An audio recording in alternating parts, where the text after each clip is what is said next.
patuloy po yung concern ngayon dito sa air quality sa Metro Manila. Actually, kung hindi tayo nagkakamali, parang mga 2 linggo na rin po ito. Simula nga po nagkaroon ng sunog dyan sa Navotas Landfill last April 10 pa. Ayon po mismo sa ACRI at Breathe Metro Manila, ang sinasabi nila dito, hindi pa rin daw ganap na nakaka-recover yung hangin sa ilang lungsod dito po sa Metro Manila maging sa Bulacan. Gaano po ba kaseryoso ngayon yung sitwasyon dito sa tinatawag nating hindi maganda po yung kalidad ng hangin natin dito sa Metro Manila?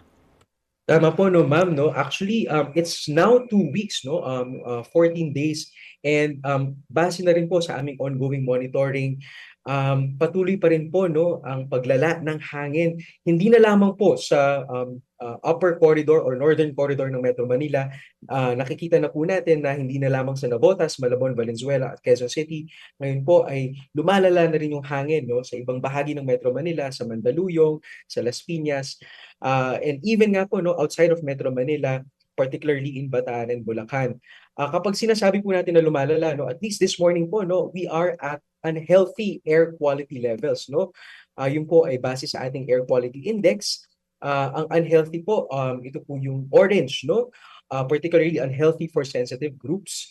And kapag ganito po yung level ay una-una po, no, ini-encourage natin yung pag-iwas sa paglabas as much as possible, especially for sensitive groups. And yung po mga kailangang magtrabaho talaga sa labas, no? We avoid yung physical or excessive strenuous activity kasi nga po, no, that can also contribute to their health risks if they do go outside. Meron din po bang level ito, yung pagtansya natin o pagtingin natin ng kalidad ng hangin dito sa, sabi nyo nga, umabot na po hanggang sa Bataan. So ngayon, we're calling it unhealthy. Gaano po ito ka-unhealthy? Kasi sabi nyo, bawal ang strenuous activity. Bawal, ang inyo nga pong sinasabi, bawal ang paglabas. Pero parang hindi naman po pwede yun, lalo dun sa mga papasok sa kanilang trabaho. Anong level ng pagka-unhealthy po ngayon ang kalidad ng hangin dito sa Metro Manila? So ngayon po, no, sa iba't ibang bahagi po ng Metro Manila, ang air quality po natin, ang air quality index po natin is nasa unhealthy for sensitive groups. That corresponds po, no, to PM 2.5 levels of around 35 to 45 micrograms per cubic meter. Pero yun po ay nasa gitna pa, no? After po ng unhealthy for sensitive groups, we have very unhealthy, no? So kapag ganun po, for everyone, talagang ini-encourage na po natin na mag-stay indoors, whether you are a healthy individual, but especially so if you have pre-existing conditions or if you're very old or very young, mas mataas pa po doon, no? And we've seen this during the active fire of the Navotas incident, acutely unhealthy.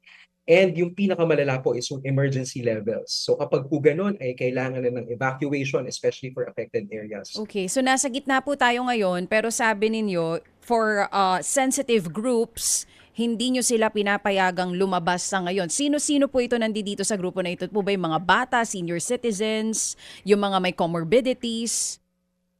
So pag po mga sensitive groups or vulnerable groups, ito po yung tama ho kayo, no? Yung mga matatanda, mga bata, yung po may mga pre-existing na conditions, particularly po yung mga may sakit sa puso, may sakit sa baga, respiratory and cardiovascular diseases, and yung mga nagbubuntis po, no? Pero ma'am, very important din po na isama natin yung ating mga outdoor workers, no? Ang ating mga drivers, ang ating mga commuters, lalong-lalo na po yung mga nagtatrabaho kasi kapag po kayo ay nagtatrabaho, you breathe and take in more air, you breathe more deeply. So kapag masama po yung hangin, mas marami pong masamang hangin ang pumapasok sa inyong katawan. So kapag ganito po, no, na nasa orange levels tayo in many parts of Metro Manila, unhealthy for sensitive groups, for the general healthy population, ulitin ko lang po, no, as much as possible, iwasan or bawasan yung prolonged na physical activity kasi that will make you breathe in more unhealthy air.